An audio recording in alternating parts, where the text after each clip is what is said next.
मुर्तज़ा भाई, हमारा देखिए इत्तेफाक ही हुआ, हम तो हार्ड कोर कराची पैदा यहीं हुए, पले बड़े सिंध में, सब कुछ यही किया हमने कराची में। तो अब ऐसा हुआ कि जब हम कनाडा चले गए, एक तो एक्सपीरियंस वहाँ का, फिर हम जब वापस आने लगे, देखिए हम पाकिस्तान छोड़ के तो नहीं गए थे, हमारा पाकिस्तान था ही हमारा कराची, हमारा वही होता है, आपका शहर आपका मुल्क होता है। तो हम वो पाकिस्तान छोड़ के हम अपना कराची छोड़ के गए थे। तो हमें बड़ा दुख था कि यार हम वापस जब जा रहे हैं तो हमने जियो से कहा कि हम कराची वापस नहीं आएंगे, हम नहीं रहेंगे, हम लाहौर में रहेंगे, क्योंकि हमें डर भी लग रहा है और हमें लगता है कि यार इन चक में पड़े रहेंगे। हमें बड़े दुख के साथ हम लाहौर शिफ्ट हुए। अब जब लाहौर शिफ्ट हुए तो हम परसेप्शन तो पाकिस्तान का ही, कराची वाला ही लिए बैठे थे कि यार वही चक चिक पिक पिक पुलिस वुलिस। जब हम पहुँचे तो हमारा परसेप्शन पाकिस्तान के बारे में बड़ा पॉजिटिव हुआ। साफ़ शहर है, ये मसाइल पाकिस्तानी रहते हैं उधर भी, रोडें बहुत अच्छी हैं, ट्रैफिक उतना ही बुरा है जितना कराची का, क्योंकि वो तो पाकिस्तानी रहते हैं। मगर वहाँ लोग कचरा इतना नहीं फेंक रहे। उसकी वजह क्या है? उनको ट्रस्ट है कि यार ये उठता है यहाँ से। वहाँ बिन्स रखी हैं, घरों के बाहर भी कचरों के नहीं रखे हुए, वहाँ कचरा उठाने वाले हर जगह पहुँच रहे हैं। मेरे ख्याल से हाफ ऑफ द कचरा that is being produced in Karachi वो उठ ही नहीं पा रहा है। कुछ रिपोर्ट्स के मुताबिक कितने मिलियन टन बनता है, उसका आधा उठता है बस। तो ये problem chicken and egg situation है। आपको नहीं लगता कि सरकार को, स्पेशली जो कराची के करता धरता है, सिंध में ओवरऑल, कि खुद आगे बढ़कर एक्स्ट्रा काम करना है बिफोर यू एक्सपेक्ट पीपल के वो आके गवर्नमेंट को सपोर्ट करना शुरू करें? इस मेथोडोलॉजी को भी आप आगे लेकर चल सकते हैं। देखिए लाहौर का एग्जाम्पल कराची के साथ चल नहीं सकता। बताइए क्यों? वो भी देखिए करोड़ों का आबाद, देखिए ऐसा बहुत छोटा शहर नहीं है। अच्छा, जितना बड़ा थोड़ा लाहौर है उतना साडा जौहर है। जौहर है, हाँ। यही कहते हैं ना, हाँ। यार कोई कंपैरिजन नहीं है। तो जौहर ही साफ कर दें। अच्छा, मैं एक एग्जाम्पल, जौहर कंट्रोल बोर्ड फैसल का है ना, ये भी तो मसला है आप लोगों का। हाँ, ये हमारा मतलब आप सोचे ना, आप लाहौर के अंदर आपको इतने सारे और इदारे नजर नहीं आते। कितना परसेंट कराची आपका है बताइए? यार परसेंटेज में बताना थोड़ा मुश्किल है, लेकिन शहर के अंदर कोई तकरीबन 36 अथॉरिटीज़ हैं जो शहर में फंक्शन करती है। कुछ फेडरल अथॉरिटीज़ हैं, कुछ प्रोविंशियल अथॉरिटीज़ हैं। तो ये चैलेंजेस हैं। मैं देखें, लाहौर की आबादी जितनी है ना उतनी आपको बता दी गई है। कराची शहर की आज तक आबादी आपको नहीं पता। 2 करोड़ 3 लाख सेंसस कहता है। Are we a city of 2 crore people? We are not. जिम्मेदार कौन है? जिम्मेदार फेडरल गवर्नमेंट सेंसस करता है। Federal government should give us the true number. I as the mayor of the city, मुझे प्लान और डेवलप करना है शहर को, तो मुझे पता होना चाहिए ना कि मैं कितने लोगों की रिक्वायरमेंट है मुझे जिनको केटर कर रहा हूँ। तो दूसरा देखिए, मैं एक और आपको गुजारिश करूँ, ये जो बार बार प्रोपेगेंडा है शहर के बारे में किया जाता है ना, मैं greatest, I love this city, आपको भी शहर से बहुत प्यार है, हम सबको इस शहर से प्यार है, लेकिन मैं इस शहर को डिफेंड करने के लिए ज़्यादा विसिफरसली आगे बढ़ना चाहता हूँ। उसकी बुनियादी वजह है, आपने कभी सुना है कि इतने लोग पेशावर से लाहौर मुंतकिल हो गए, इतने लोग क्वेटा से मुल्तान मुंतकिल हो गए, इतने लोग लोड़ाई से सियालकोट चले गए? आप कराची में सुनते हैं कि जी इतने लोग खैबर पख्तूनख्वा से आए हैं, इतने गिलगित बल्तिस्तान से, इतने कश्मीर से, इतने पंजाब से, इतने बलूचिस्तान से आए हैं। आप आज हमारे अस्पतालों में जाएंगे, आपको बाहर के पेशेंट्स नज़र आएंगे। So Karachi is called a cosmopolitan. Yes, so जो कॉस्मोपॉलिटन शहर को अगर आप बताओगे नहीं कितने लोग हैं तुम्हारे पास, ठीक है, और उस कॉस्मोपॉलिटन शहर जो कि पूरे मुल्क को चला रहा है, उसको आप कहोगे नहीं यार मैं अकेला चला है, मैं इस्लामाबाद में बैठ के फेडरल गवर्नमेंट की हैसियत से आपको कुछ नहीं दूंगा, ठीक है। तो ये एक चैलेंज है ना। आप आए दिन सुनते हो लाहौर में ऑरेंज लाइन चलती है, कराची शहर में कराची सर्कुलर रेलवे 1960-70s में चलता था ना, ठीक है। पहली बार कराची सर्कुलर रेलवे कब बंद हुआ कराची शहर में? जब लाहौर के अंदर कोई मेट्रो का कॉन्सेप्ट नहीं था, कुछ भी नहीं था। तो 1978 में बंद हुआ। किसका दौर था वो? जनरल ज़ियाउल हक का दौर था। 98 में परमानेंटली बंद कर दी गई केसीआर को। किसका दौर था? फेडरल में मियां नवाज शरीफ थे, कराची में या सूबा सिंध के अंदर एमक्यूएम के हमारे दोस्त बैठे हुए थे। उसके बाद जब हमने केसीआर को रिवाइव करने की कोशिश की कि जिस तरह बनना चाहिए, जो दुश्वारियां हमें आई वो लाहौर को नहीं आती, ठीक है, right, and I am very open about it. अभी K4 की बात चल रही है, वापडा वफाक का इदारा है, वापडा कहता है मैं 40 अरब रुपए चाहिए K4 बनाने के लिए। वफाकी हुकूमत एलोकेट कितना करता है बजट के अंदर? तो मैं गिला करता हूँ इस बात पे तो मुझसे नाराज़गी हो जाती है। तो नाराज़गी होती रहे, लेकिन मैं अपने शहर का मुकदमा तो शहरियों के सामने भी रखूंगा, मुल्क के सामने भी रखूंगा। ये देखिए बहुत अच्छा जवाब दिया आपने वहाब भाई। मैं एक बात पूछना चाहता हूँ, आपसे पहले के जो मेयर थे वसीम अख्तर साहब, वो भी यही एग्जैक्ट जुमले कहते थे कि मैं मुकदमे रख रहा हूँ। देखिए आपका काम मुकदमे रखना है ही नहीं, आपका काम तो है एग्जीक्यूट करना, ठीक करना, ठीक है। एक तो पहली बात ये कि इसको मैं बिल्कुल आपने सही कहा। मैं कभी ये नहीं कहता मेरे पास इख्तियार नहीं है, मैं हमेशा ये कहता हूँ कि yes whatever I have is on behalf of the people of Karachi and I will deliver। मैं काम कर रहा हूँ, but at the same time जो दुश्वारियाँ हैं अगर मैं उसको आर्टिकुलेट नहीं करूँगा तो फिर I will not be honest to my people. लेकिन मैं इस आर्ग्यूमेंट का जवाब देना चाहता हूं कि यार जो शहर सारे मुल्क को चलाता है, आज भी लोग कहते हैं ना 54% of Pakistan revenue is driven by Karachi, तो मैं डिजर्व तो करता हूं ना कि वफाकी हुकूमत मुझे ये तो बताए ना कि यार मैं आपके शहर के लिए ये चीज़ कर रहा हूँ। ये चीज़ आपको नज़र नहीं आती। बेनज़ीर साहिबा का दौर था तो ये केपीटी का जो ब्रिज है वो ज़माने में केपीटी ने बना के दिया। ठीक। जनरल मुशर्रफ का दौर था तो उस ज़माने में चाहे नेमतुल्ला साहब का दौर हो या मुस्तफ़ा कमाल का दौर हो, तामीर कराची के नाम से पूरा बजट दिया, पैकेज दिया गया। राइट।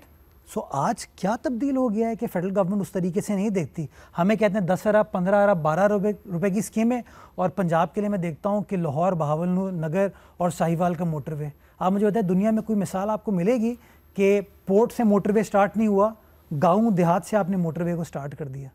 किसने किया? ये गलत है। मैं इस पॉलिसी से इत्तफाक नहीं करता, राइट। और मैं इस बात को आर्टिकुलेट करूंगा हमेशा कि ये ज्यादती है, ये चीज़ सही नहीं है। लेकिन मैं कभी भी उसको आर्टिकुलेट करते हुए कभी मैं ज़ातियात पर नहीं उतरूंगा। मैं अपने शहर का मुकदमा लड़ूंगा और मैं कहूँगा मेरे शहर का ये राइट है, माजी में नहीं किया, आज करना शुरू कर दो यार। Let's move forward, because without Karachi's uniform holistic development, if we are to think that Pakistan will flourish, Pakistan will not be able to achieve its potential until and unless Karachi जो है उसी स्पीड के साथ आगे बढ़े। तो ये नहीं हो सकता सारा बोझ जो है वो कराची के ऊपर डाल दो, लेकिन कराची को जो रिलीफ देने की जरूरत है वो दो ना। बहुत अच्छी बात की आपने। मैं आप जिस पार्टी को रिप्रेजेंट करते हैं वो इस वक्त हुकूमती बेंचों में बैठती है, ऑपोजिशन में तो है नहीं। आप लोग जब पॉलिटिकल अलाइंसेस करते हैं तो बहुत सारे शर्तें रखते हैं, बहुत सारी चीज़ें रखते हैं। कभी ऐसा क्यों नहीं होता कि आपका निगोशिएशंस जो चल रहे होते हैं उसमें प्रायोरिटी, पीपल्स पार्टी की बात कर रहा हूँ क्योंकि सालों से, डेकेड से आपके पास है, प्रायोरिटी ये क्यों नहीं होता कि पहले ये साडा हक ऐथे रख, पहले ये क्यों नहीं मांगते आप? सारे वादे वफा होते हैं, वादे की बात ही नहीं, आप कंडीशन बना दें, ये दे दो हम कर देंगे। मैं आपको जवाब देता हूँ ना इसका। मेरी प्राइम मिनिस्टर साहब से लास्ट मुलाकात हुई लाहौर में उनकी रिहाइशगाह पे।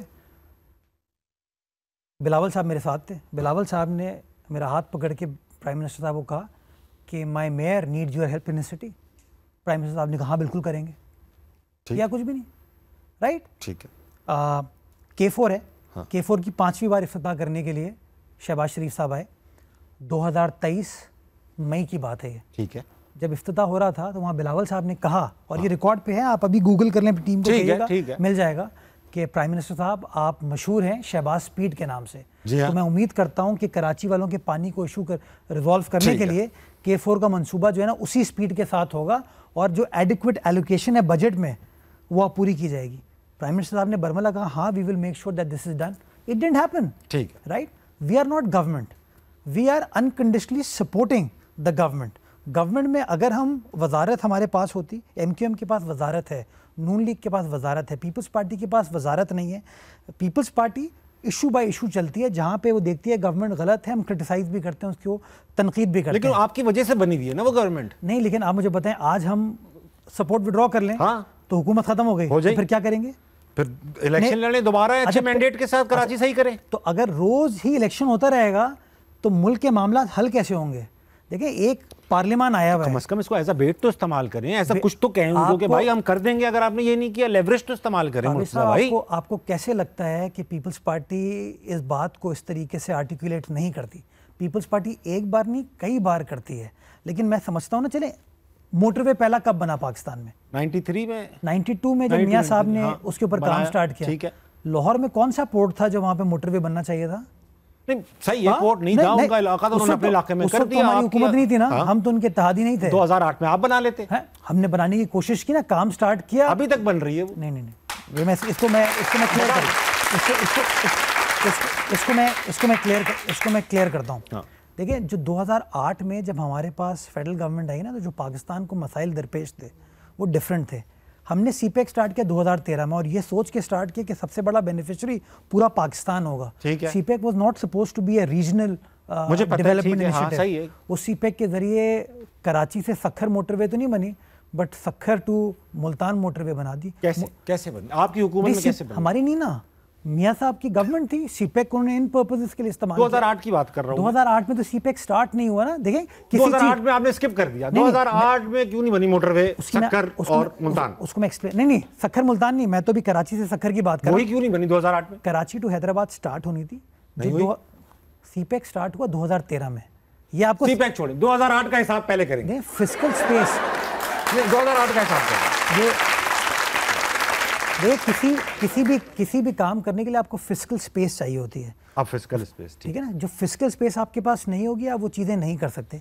400-450 अरब रुपए का अगर कोई प्रोजेक्ट है, वो करने के लिए या तो आपको फॉरेन फंडिंग ज़रूरी होती है या आपको किसी और इनिशिएटिव पे जाना पड़ता है। CPEC was the way forward to find these solutions. We expected कि सीपेक के ऊपर पूरे मुल्क का फ़ायदा होगा ना, उस तरीके से वो चीज़ें नहीं हुई। That's the problem. 2013 के बाद आपने देखा कि तमाम चीज़ें सीपेक के तहत बनी और आपके सामने है वो चीज़ें जो बनी हैं। मेरा गिला है इस बात पे कि सीपेक के तहत जो हमारे सूबे के अंदर चीज़ें होनी चाहिए थी उसको उस तरीके से प्रायोरिटाइज नहीं किया गया। बेनज़ीर साहिबा ने कहा थर कोल जो है is the way forward for Pakistan. मियाँ नवाज शरीफ ने उस प्रोजेक्ट को बंद कर दिया। आज मियाँ शहबाज शरीफ या नून लीग कहती है कि यार ये ज़बरदस्त चीज़ है। सारी मेहनत हमने की ना, लेकिन फ़ायदा किसको हो रहा है? पूरे मुल्क हो रहा है, बिकॉज उसकी जो बिजली है 3200 मेगावाट सस्ती बिजली, वो सारे नेशनल बास्केट में जा रही है। तो कभी इन चीज़ों को ज़रा फैक्चुअली पर्सपेक्टिव में समझने की ज़रूरत है to come to a rational conclusion. ठीक, 2008 का जवाब नहीं दिया आपने, दिया कोई बात नहीं, दिया 2008 में मोटर में जवाब नहीं आया, दिया नहीं। देखिए मुझे आएंगे इस टाइम। मुझे बहुत अच्छा लग रहा है कि आप खुल के अच्छी तरह से जवाब दे रहे हैं, एक्सप्लेन कर रहे हैं और बिल्कुल वो वाली वाइब भी नहीं दे रहे कि यार जैसे आपको कोई बुरा लग रहा हो। मेरा कोई नाराजगी नहीं है। नहीं होनी भी नहीं चाहिए। हम तो आपस में कराची साडा शहर है यार, साडा मुल्क है, हमारा शहर है, हमारा मुंजा मुंजा असांजो।